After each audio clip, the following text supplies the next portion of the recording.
All right. Our next guest warns housing is creating a tougher situation for the Fed. Michael Schumacher is head of macro strategy at Wells Fargo Securities. Michael, great to have you with us. Is the Fed watching mortgage rates effectively spike? I mean, the rise in mortgage rates that we've seen has been astronomical. You also sent our producer, Stephanie Landsman, an ad, a Toyota ad of financing, and that's one that I was referring to in our discussion earlier, where financing is now 2.49%, which is a lot more for the consumer that's used to 0% financing for so many years. Does the Fed look at this and think this is going to be strain on the economy? Yeah, it's interesting, Melissa. The Fed is looking at so many indicators right now, can probably have a very difficult time keeping track of them. You've got mortgage rates, Ukraine, commodity prices. Oh, by the way, just garden variety inflation and the reopening from the pandemic.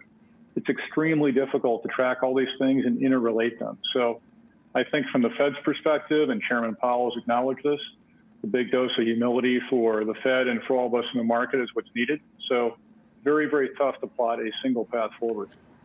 We were talking about the R word earlier, recession, and you say 50% chance of recession in late 2023. Why the lag in your call? And is 50% for you a high number?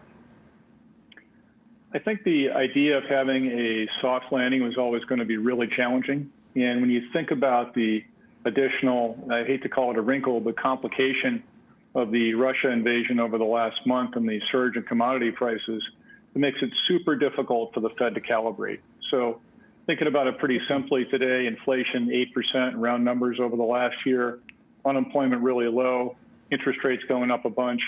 How can the Fed really figure out exactly where to land that ship? It's going to be really tough. And that's why we think that the chance of a recession is going up almost by the day. Mixed metaphor notwithstanding on landing the ship. By the way, I dig that, Michael. You know, you mentioned your work is tremendous. Spaceship. You said back half of 2023. And it's interesting because I think the market is pricing in rate cuts right around that time. Can you speak to that? Sure. Yeah, that's really interesting. And the market's pricing in rate cuts starting from right around the end of 23 through 24 and 25. And it's this old idea the Fed tends to overshoot. And I think the chance of that probably is getting higher, too, by the day. You'd say, well, if calibrating the soft landing is tough, it could be the case the Fed hikes one or two times too many. And in fact, that's what happened in the last cycle. Recall the last hike was December of 2018. A few weeks later, Chairman Powell walked it back. About 6 months after that, the Fed was cutting again. So it's the same sort of idea here. Now, the market's not pricing a lot of easing, 25, 30, 40 basis points, something like that. But it's a really good point. The market is pricing easing starting toward the end of 23. Now, Michael, in terms of your rate forecast for the 10-year yield, you're seeing as high as 2.75% on the 10-year by mid-year, but then you see rates actually going down. Can you give us sort of the backdrop for the going down part of it if the Fed is now talking about multiple 50 basis point hikes? Well, if it's multiple 50 basis point hikes, then we're talking about rates going up. But the path for rates to go down would be exactly the scenario we just talked about a couple minutes ago or a minute ago with the Fed cutting, let's say, toward the end of 23. In that case, I think the path is yields go up a decent amount over the next few months. 10-year rate goes up to, call it high twos, maybe low threes toward the end of this year, and then starts to come down after that. But it's going to be a really tough path if the Fed throws in a couple 50 basis point moves. The market simply is not prepared for that. Hey, Michael, it's Tim. So perversely, is less demand both in housing and in other parts of the economy, is this somewhat good news? Obviously, for the Fed that has significant issues on where there have been bottlenecks and this reopening kind of hysteria. What do you think about that?